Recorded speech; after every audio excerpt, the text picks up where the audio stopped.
Jesus didn't die on the cross to save marriages. He died on the cross because the wages of sin is death. And you and I face that consequence. And we need to have a frame of reference that comes from God to us, not from us to God. It's also quite possible that without realizing it, you and I may, because we live in a radically man-centered, human-centered world, might think about missions and might think about evangelism in a man-centered way too. And what we have to do is come openly and honestly before the text of Scripture and let God take His word and set us in the right perspective, because if we don't have that right perspective, then we actually won't glorify God and we won't be of ultimate good to people.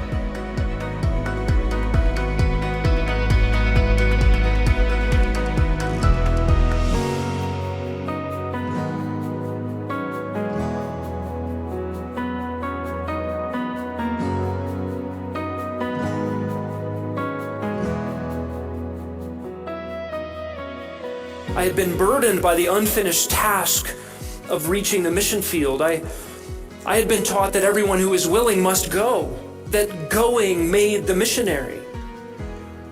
But something critical was missing, and it was the vehicle for God's mission, the local church.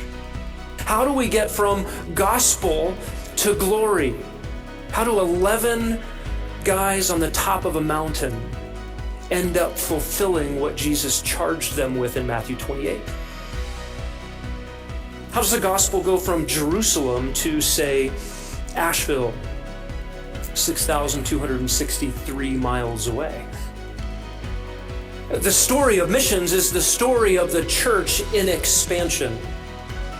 The church growing in numbers, growing in location.